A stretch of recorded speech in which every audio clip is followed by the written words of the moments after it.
Hey there everybody, PTPOP here with all four lobes of my brain securely bound behind my back.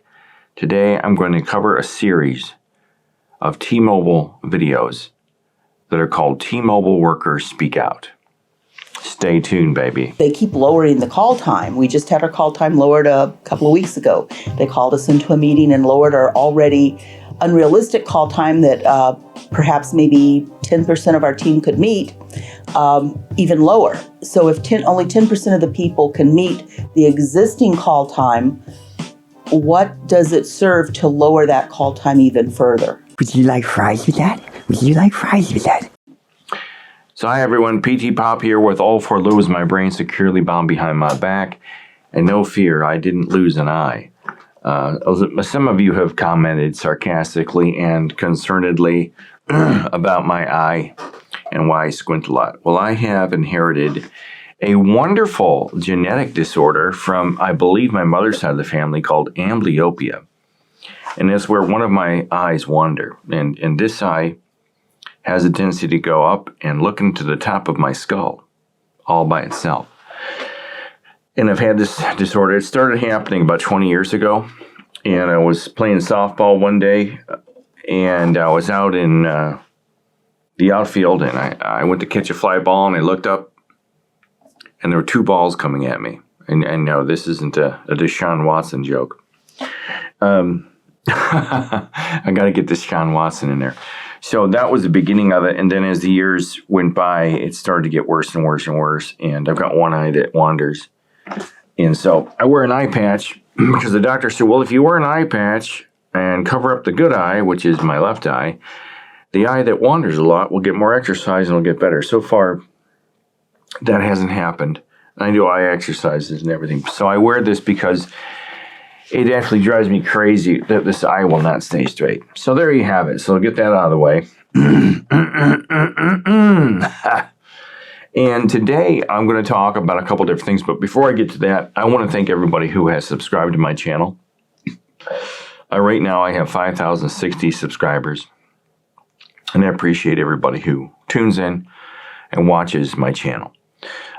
If you haven't subscribed, hit the subscribe button below and give this video a thumbs up, because the more subscribers I get, the more thumbs up I get, the higher rankings I get in the, algorithm on YouTube, and more people that will tune in.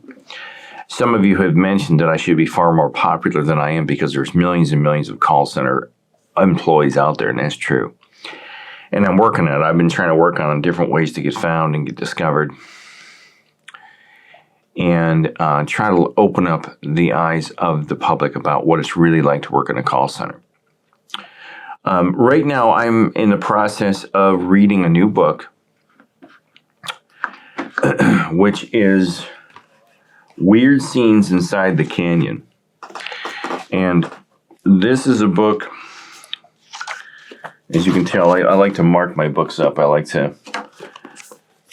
I'm gonna cover this book later, and this is a book by David McGowan, and unfortunately this author passed away, but I would love to have talked to him about his research he did on this. And this is basically talks about the music scene and the hippie scene that originated from Laurel Canyon, including bands like the Mamas and the Papas, the Byrds, Frank Zappa, and a whole bunch of other people. It talks about Laurel Canyon, covert ops, and the dark heart of the hippie dream. The basic thing of this book is that much of the music that came out of that scene, the hippie scene, was part of the military-industrial complex. Many of the band members and their parents and relatives worked for different groups in the government. And this kind of fits right in with my theme of my podcast, which is PTPOP, A Mind Revolution. And I'll put links to this book. There'll be a link to a free download for this on the Audible book. You want to get an Audible if you have an Amazon account. And it fits right in with my story because basically what I'm discovering is a lot of the things that we learned about that we thought were history in our country, in the United States, were lies. Everything was a lie. And I'm finding out the music was a lie. The hippie movement was a big lie. A lot of it was all coaxed and designed by the government to subvert either anti-war demonstrations or the anti-war movement, things like that, and a variety of other reasons. Another book I'd like you all to read is this is my original book. This is a book called Press 1 for Murder. Press 1 for Murder is a book I wrote, and it's a book of fiction, and it's about a kid named Jeremy who works in a call center. And he works for a small local bank, and a variety of his customers are dying. And the police think he's killing them off. But there's a twist. And I've had a lot of you about this, and you've given me great reviews on it, and I appreciate it. It is 136 pages. No, I'm sorry, I lied. It is 140 pages. It's an easy read. It's a quick read. I'll put a link to it on down here in the description. If you buy that, it'll help me support this. You can help me support this channel, or you can support this channel by doing that. I also offer memberships if you want to pay for membership on this channel. And I'd like to introduce you all to today's co-host, Mr. Oingo Boingo. He is here. He is sitting right up here on my shelf. And today I'm going to be discussing a topic that one of my subscribers suggested, and the subscriber's name was JJ. Thank you, JJ, for this idea. I just commented back to you today, even though you made this a few weeks ago. I just found it in my comments again. If you comment on my videos and I don't respond, I can't find these things. I look and look and look, and I go, oh, that was a good comment, and then I get distracted. The dog starts barking at a squirrel, and I'm like, oh, and then I go back, and I've forgotten about it.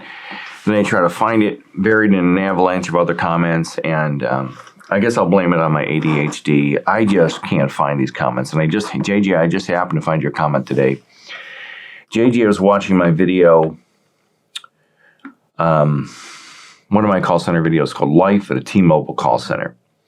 And JJ said, I guess that T-Mobile Workers Speak Out series hit a toll on their retention rate. Interesting, LOL. Check the videos out here on YouTube. And JJ, I didn't have any idea what you're talking about. And I found this series of videos that featured current and former T-Mobile employees who found the working conditions specifically in the stores and the call centers to be atrocious. And I think it's specifically for the call centers, but I think they can have a variety of people. And I think if I understand the gist of these videos, there's a whole bunch of them. And the videos are mostly from 10 years ago. And most of these videos are them trying to unionize. So I think the employees that the T-Mobile employees, specifically working call centers, got fed up with being treated like complete crap, and they tried to unionize. And I do not know what the result was. Because I think soon after this, T-Mobile, guess what they started to do? They started to close call centers. It was either before or after these videos, but keep in mind that these videos didn't just come out overnight. They probably had started the attempt to unionize the call centers a year or two prior to releasing these videos, because it's a long, arduous, nasty process trying to get unionized. I attempted to unionize my Verizon call center. I didn't get very far because I contacted the Verizon landline union to see if they'd help me unionize the wireless side. And I got nowhere. The rep called me back. He said, hey, there's just not enough interest in the wireless side. Nobody there wants to unionize. So the union turned me down. And I don't know what happened there. I mean, but back to the main topic here. These videos are a variety of people who will emphasize and reinforce my argument about the atrocious working conditions in a call center. So we're going to start off here with this first one. Let me get it queued up. Let me get over here to here we are. We'll start off with this one. And we got to get past the advertisements. Product drops, when done right, can result in traffic spikes. Now let me just start off by saying I've watched through a couple of these. They're pretty short videos, and I want to say that these people do not appear to be actors in any way, shape, or form. These look like authentic people. These are the kind of people that sat next to me in the call centers. And I'm not putting down heavy people. I do make fun of heavy people kind of, in a lighthearted fashion. But most of the people you'll see in here are obese. And they're, they're sedentary. You sit all day long, you take calls, you get abused, you get anxious, you go home, you eat. Maybe I should change my name to Pirate Pete. Arr. Instead of a parrot, I'll have Oingo Boingo on my shoulder. Arr. Arr. But most of these people look authentic, and their stories seem authentic. And I'm just going to go, I'm going to let, this first one is 2 minutes and 10 seconds, and I'll go through it, and, we'll discuss it, or I'll discuss it, and see what you think of this here. This is T-Mobile Workers Speak Out, and this was released on February 25th, 2013, so 9 years ago.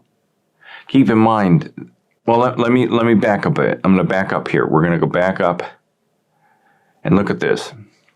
This is from, this is a story from TMO News, the unofficial T-Mobile blog. T-Mobile announces the closing of 7 call centers around the country. And this is an article from March of 2012, which is a little over a year ago. Now, keep in mind that if they're trying to unionize and they're releasing these videos, the unionization process had to have started a year or two prior to them or during the time they were trying to unionize. So I'd imagine corporate got wind of the unionization, and they started to shut down call centers because they said, screw that, we're not going to unionize, we'll just get rid of these fuckers. Now, as you'll see here, there's a reason why they'll say why they're unionizing. And,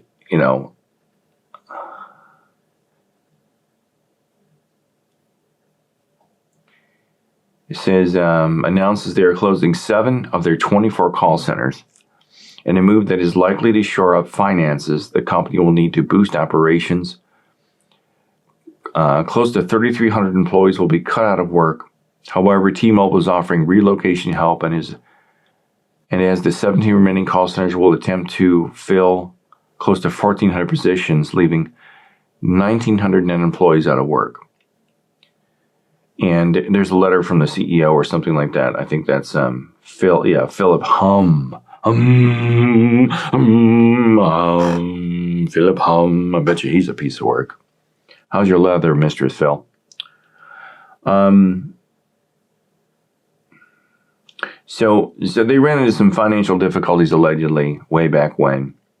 And since this time, T-Mobile has been purchased by, they merged with Sprint in 2018. So back to the videos here. We're going to play this first video, Call Center Workers Speak Out,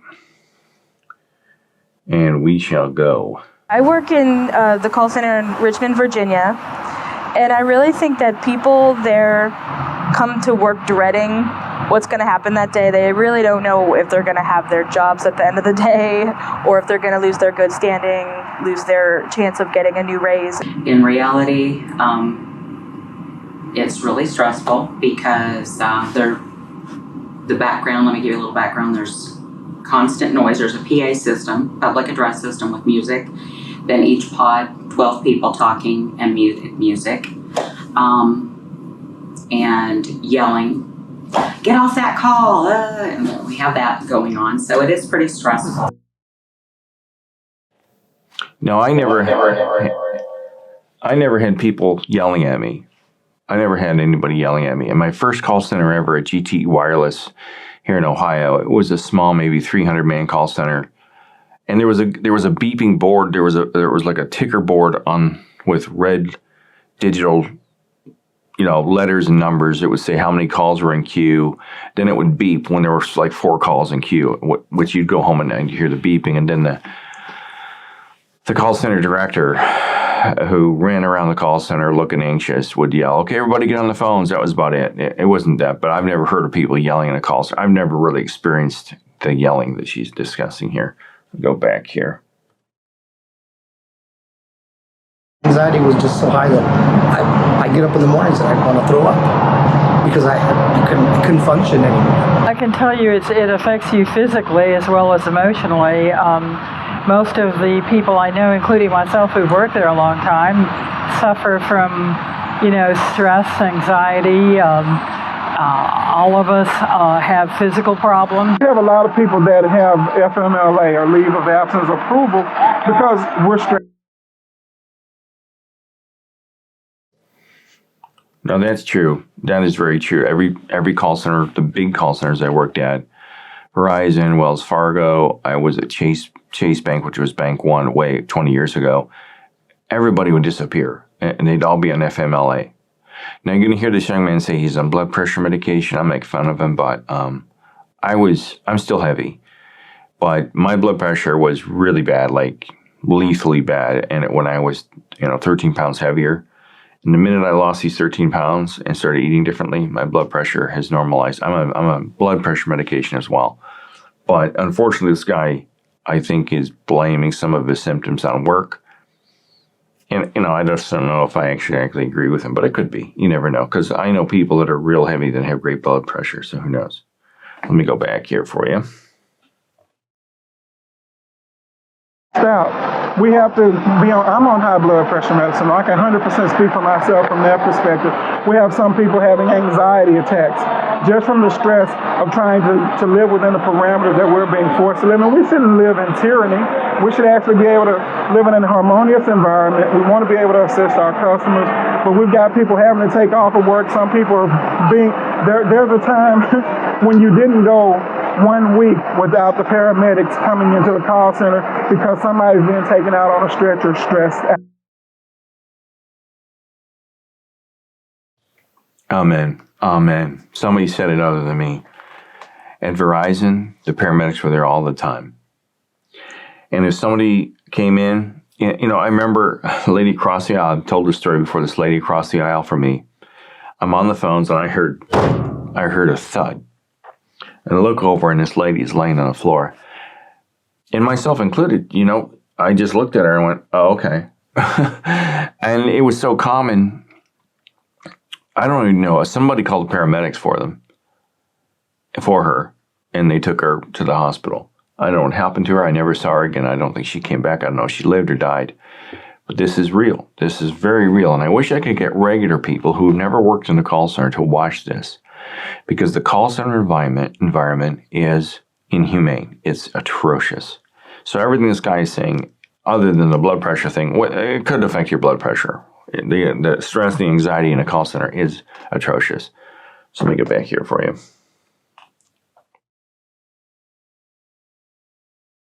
This realistically has happened.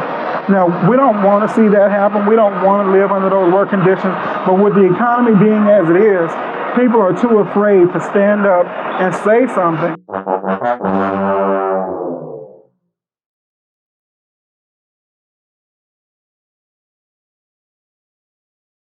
All right, so if you hear a lot of weird sound effects, I'm trying to figure out how to hear what's on the video and have my microphone at the same time. I haven't figured out how to do it. It's a real conundrum to me. So that's the first video. And if you go to this website, it's no longer active. Loweringthebarforus.org does not work anymore. It's gone. So they must have given it up. I don't know what happened to the unionization process with T-Mobile. I'm assuming that they must have unionized or that they closed. I think what happened was T-Mobile closed the call centers and did some reorganization before they could get organized. I don't know how the unionization process works. I personally have only worked for one union, and it was a music union out in Arizona. And it wasn't like, Teamsters. It was, myself compared to the other people I met in this union, these union members were top-notch musicians. I mean, these were like studio musicians. These were big band musicians who knew their instrument like the back of their hand. And there wasn't any of this mobster type stuff. It was a music union. People were very nice, and I didn't stay a member very long because I thought they were going to help me find gigs or something. They didn't do that. They were just there to make sure I got paid fairly. So here's another video. This is T-Mobile workers speak out. When it comes to home comfort, you can trust the experts at Geisel. The advertisement Cleveland can here. get pretty toasty, so Geisel wants to make sure you stay cool inside. And on this one, man, these eye patches get itchy, man. They've colored it up a bit, so they've added some color. Let's see what these people have to say here. My name is Kristen Hickman. I work out of a Houston area store, and I've been with T-Mobile for about 9 months. What is most heavy on my mind is the compensation. They came up with a lot of changes, you know, even from the cell phone price to the phone. Now this one, I'm not quite certain what she's talking about here. I've never worked in a retail outlet for a cell store. But from what she's saying, that when she sold certain products, I think if I understand her correctly, they deducted money from her paycheck or certain rate plans. I don't understand why you would do that. Usually if you sell something, you get a bonus or you get a commission. But that's what it seems like she's talking about here. Maybe you guys can tell me what she's talking about. I'm not certain. Types to the plans, and more importantly to me, how much we get paid for each one of these things. And it's like every time they make a change, they're making a change in the compensation. And when I hear, maybe I have my attention towards the negative, but it just seems like they're paying us less and less. You know, it's very important to me because I'm a single mom. I have my own house to maintain. I'm also trying to go to college. You know, all these expenses that come along with it. It doesn't make me happy to know that this one item that I sell, you take $2. Now, what I want to say here, now she mentions that she's going to college, and I completely empathize with her, and I can stand in her shoes and feel for her. But the thing that most of you have to understand, and every employee, whether it's this young lady, is that the corporations do not care that you have a kid to raise. They do not care that you want to go to school. They don't care about your dreams. The bottom line with any corporation, these mega corporations, whether it's Apple or Wells Fargo or Chase or, you know, Microsoft, any of them, Google, whatever they happens to be, all they care about is the bottom line, how much money they're making. They're going to try to appease you with little teases of, hey, we'll give you tuition reimbursement, but good luck trying to use it. Good luck trying to get off your shift to go use it. They don't care about this lady.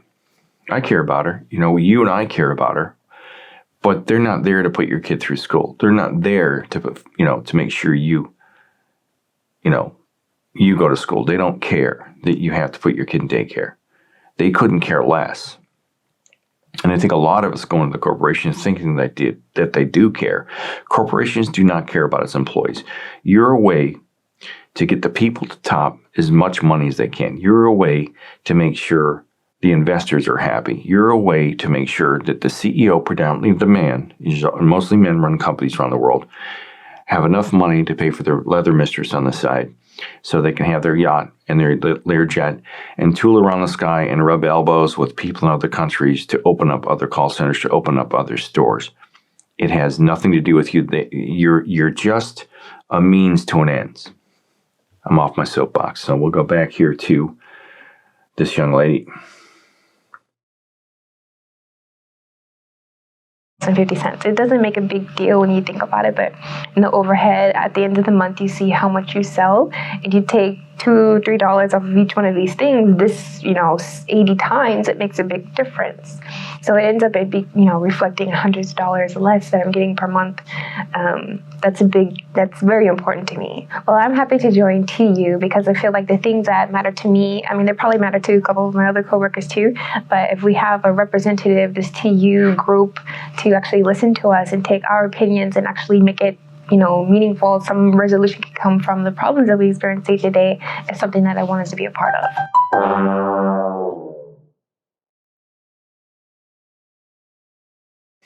Okay, so that's another one. And I love how they have the little comical boom at the end here because T-Mobile.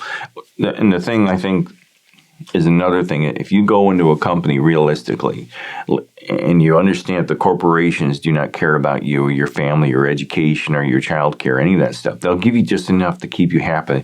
They keep the peasants happy by giving them just enough breadcrumbs to keep them, to stave off the hunger so they can finish their job. They don't care about you. And in this situation, if you're thinking that your unionization will solve the problem, unfortunately, what T-Mobile did is, number one, they caught wind of the unionization because you have to present the attempt to unionize to the company you work for. And then when they get wind of this, things went into the works to start closing call centers. I can almost guarantee it. And I can almost guarantee that they started closing call centers way ahead of these videos coming out because they just wanted to nip it in the bud, get rid of as many people as they could, because the union is probably going to cost them money. It's going to cost them a lot of things. Wages will go up. Benefits will have to be better. The corporations don't want to unionize. Most corporations are anti-union. So I'm going to go to another one. There was another one here I really liked, and I can't see if I can find it here.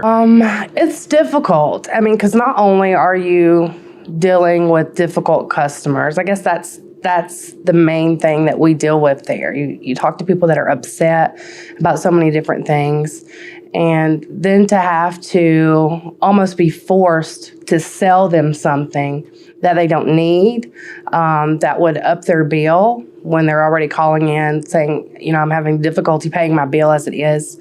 It's tough, and you're monitored if you don't make this offer.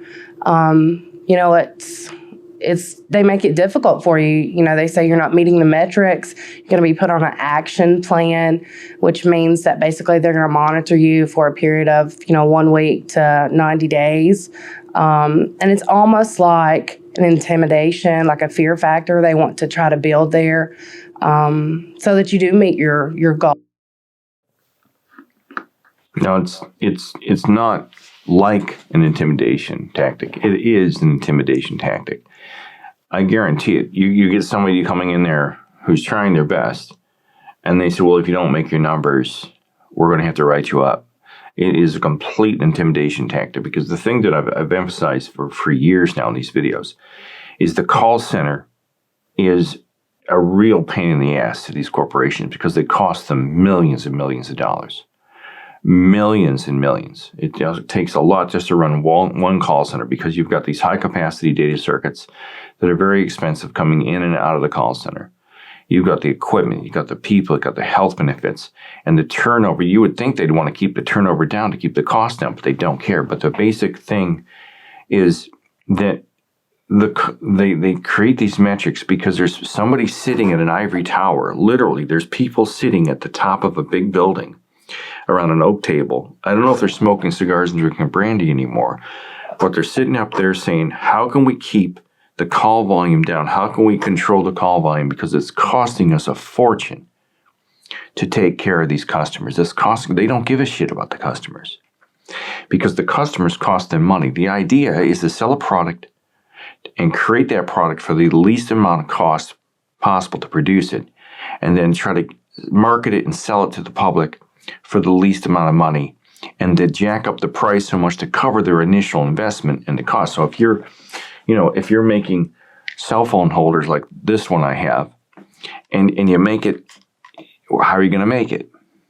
Well, you got to find a factory, you got to find people to engineer it, you got to get it trademarked and patented first of all. Then you got to find somebody to manufacture it, and you don't want to do it here in the U.S. because people here in the U.S. want to be paid $25 an hour to sit there and do this over and over again. So what do? They go to Vietnam. They go to China, and they say, hey, Mr. Vietnamese businessman, how much money will it cost me to make this? So the cost of living in Vietnam is a totally different structure. Where was this made? It was made in China. Yeah, it was made in China. It says right here, made in China. I don't know if you can see that or not. Go to China, you go to Vietnam, where they pay somebody like $1 an hour. So the idea is you make it cheap, You market it cheap. You get it out in front of as many people as possible and make them think they really need it. Like I, for some reason, my wife and I bought these because we got sick of trying to hold the phone up, prop it up against the cereal box in the morning, and it would slide and fall down. But anyway, your idea is to have your initial investment be as little as possible so you can make as much money off the top so you can put the money in the pockets of the investors and the people at the top, the owners, the inventor of that piece, if it was invented by a person, the CEO, the men that run these companies, predominantly men, are sociopathic, psychopathic idiots that are out to make sure that they can buy another yacht, to make sure that they can go to Barbados on vacation, to make sure they have a leather mistress or two.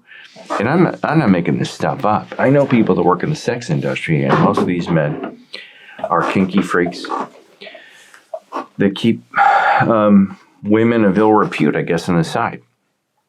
Or they keep, they pay people. So what this lady is saying, they don't care about you. They don't care about how much money and what you're going through and what your struggles are internally. Let me go back here. That they've set for you that are ever changing. This is one where I believe they talk about the unrealistic metrics. I believe this is it. Our stats are everything. They're everything. They don't care how you get them. You got to meet your stats. An example of one of the unrealistic metrics that we have to work conditions that we have to live within is called IOCR, and that stands for Interval One Call Resolution. That means if a customer calls back within X amount of days, then that's considered a red flag against you that you didn't take care of that customer's issue. That creates a lot of stress because we know on every... Okay, this is 100% true. This has been most of the major call centers I worked at. They all said this. Okay, and what he's saying here is, for those of you that aren't call center employees, but what he's saying is, okay, Joe Schmo calls in because his cell phone doesn't work, or let's just say he calls in because he's got a billing question. And he says, hey, how much is my bill? And you say your bill's $116. And he goes, okay, great, thank you. And you say, is there anything else I can help you out with today? And he goes, no, you've been great, thanks. And they hang up. If within a given amount of time, like 72 hours, if that customer calls back in with another question on the same topic like his bill, and the system shows that he already called in about his bill, and they keep all this digitally tracked, and they show that you took the last call that he placed at the call center, you get in trouble for it. It takes your scores down, and your metrics are ruined because this guy forgot he wanted to ask if he could change his rate plan. But because you didn't do your due diligence, allegedly, and drill down and try to find out if how many times can you ask somebody, is there anything else I can help you out with? And if they say no, well, what are you supposed to do? Are you sure? I'd like to stay on the phone with you another 7 minutes. Would you like a new rate plan? Would you like fries with that? So that's what he's talking about. You get in trouble if they call back within a given amount of time. That ruins your metrics, completely ruins them. Stuff you have no control over in most cases. All right. We address what that customer is talking to about at that time. Now, heaven forbid that customer forgot to add a feature to their account, or that their child loses their phone, or it gets dropped somewhere and breaks, and they have to call back. That's not a reflection on the job performance that we did. We're taking care of the customer, but by the metrics that we have to live within, that customer calls back and we get dinged. The constant pressure of meeting your metrics on a daily basis, if your call handle time is not on par, you're signing commitment notes, and you're also emailing commitments for meeting the goal by the end of the week. They want you to meet the goal you set. They expect you to meet it. If you don't meet it, you're subject to immediate termination. So it's very difficult. Everybody's on pins and needles there. Nobody has any job security.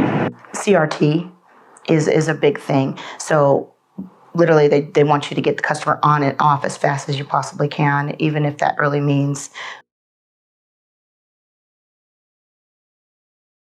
Now, I'm assuming CRT is call resolution time. Now, this is, they usually give you 7 minutes. But there's one video here, I can't find it now, but there's another video where they said that they constantly, at T-Mobile, were decreasing the call handle time. So if it was originally 7, I think they cut it down to 5. Because the guys at the top of the ivory tower with the branding the cigars said, we got to get our numbers down, we got to get our costs down, so get the people in the call centers to talk quicker. You know, to get the customer on and off the phone quicker. That's what she's talking about here. Not listening to what they have to say, you know, and unfortunately some practices, you know, I have seen in the past where a customer might call in and is told that's going to be taken care of when really they just want to get them off the phone and never think about it again. And of course that causes the customer to have to call back in again, go through the whole scenario again. And if they're lucky, they'll get somebody who's not so concerned about their CRT that they will actually follow through with the situation. Yeah, that was a big one. And I believe that's one of the reasons my CRT was higher, was because I was one of those people when they did get me, it might have killed my CRT for the whole day, but I wasn't going to make them go through all that again. Just because I've been trained in customer service for so long, I just couldn't get on the bandwagon with that. I couldn't go with that.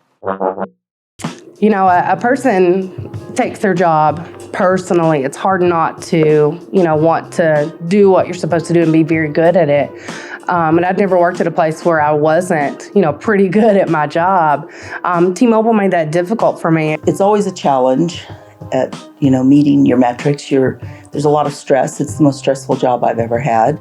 It got to the point to where I would, on Friday, when I would get off on work, already dread to go back to work on Monday. We compare ourselves to AA members one day at a time, making it through one day at a time. And it seems like every day when you come in, you have challenges on the phone with customers, but you also have to worry about your metrics that are ever changing. Metrics are a lot like keeping all the plates spinning in the air at the same time. And it's a game because no one can keep all of them spinning at the same time. There's always one that's falling down. Sales, you have to meet a certain quota. That is a beautiful analysis or analogy. It is. You just, I don't know if you've ever watched those old TV shows. I grew up watching TV shows like Laugh-In and stuff like that. And it was like on these variety TV shows. And they bring the guy out with a bunch of sticks with plates spinning on top of him. And he's keeping them all spinning. It is just like that in the call center. And you have to, it's almost like living in hell, because there's no way any human being can juggle all these things at once without dropping one of them. And if you drop one of them, well, your metrics are shot. And if your metrics are shot, you can't post out. You can't go to a different shift. You can't get your bonus. You can't get your raises. You're screwed. I mean, usually and then they say, well, you know, you can make up your metrics next month. Well, once you dig yourself in such a deep, deep hole, it's almost impossible to get out of that hole, metric speaking, for a quarter. And it starts over again every quarter. You got, we got a new quarter coming up. So her analysis is perfect there. Let's go back here. Just a minute. And your sales for the month. And on Monday, it may be $8. You come in on Wednesday and it could be $10. They keep lowering the call time. We just had our call time lowered a couple of weeks ago. They called us into a meeting and lowered our already unrealistic call time that perhaps maybe 10% of our team could meet, even lower. So if only 10% of the people can meet the existing call time, what does it serve to lower that call time even further? I got to the point to where, me personally, I just kind of felt beat up at T-Mobile. I felt like every day I come in and, you know, something else was happening that was making a bad situation worse. You never really feel like you're successful because it's an impossible chore.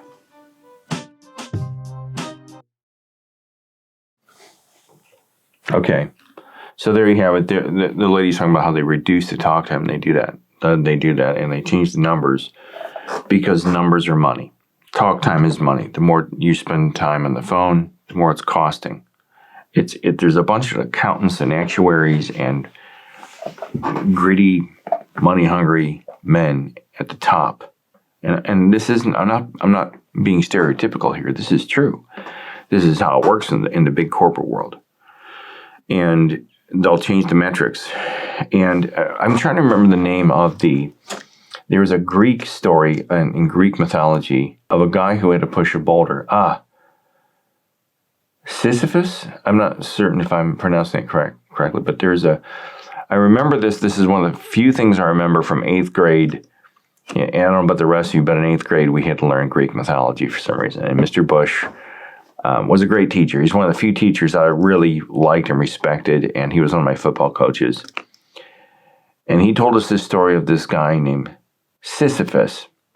And Sisyphus is punished in the underworld, or I guess in hell, by the god Zeus, who forces him to roll a boulder up a hill for eternity. And he has to roll this boulder up this hill. And every time he gets near the top of the hill and he thinks he's done, and he can push it over the other side, the boulder rolls back down to the bottom. He has to start all over again. And he has to do that over and over and over again for eternity. And that is exactly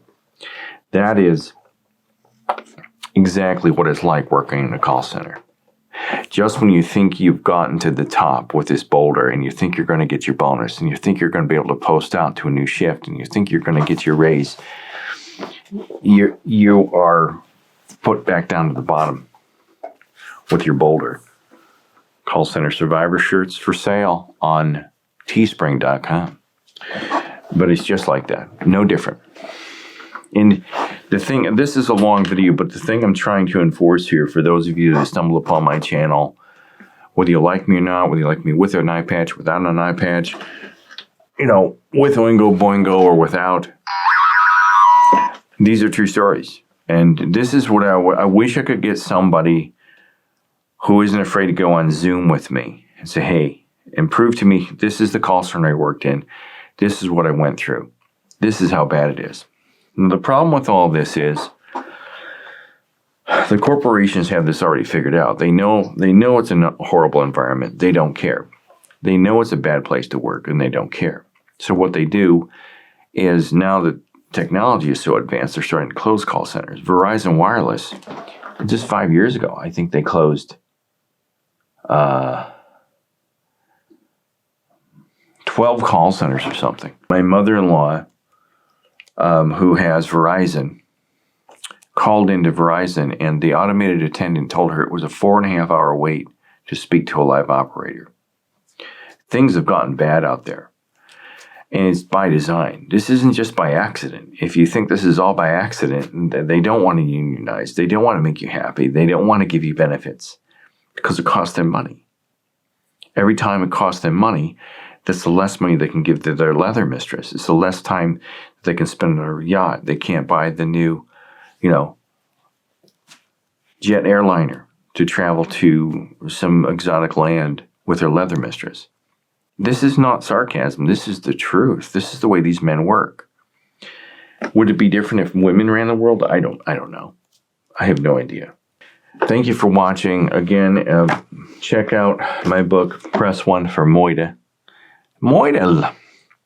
It's on Amazon. I'll put a link down in the description. And thank you for watching. Tell your friends. If you know people that work in call centers, my best chance of getting more subscribers and getting more views is if you guys call up your friends and relatives, say, hey, Bill, I got this guy. He worked in a call center all these years. He knows the truth behind it. Watch his videos. That's all I ask. You can buy my books if you want. I'm not going to sit here and try to sell you. I want you to, because I do. I want to make money at this. I want to make a living at this. But, I don't know. I'd have to really figure out a way to reach out to everybody. So tell people about my channel. I'm going to sign off now. I've been rattling on for too long. Alvida Zane, take care. Bye. Would you like fries with that? Would you like fries with that?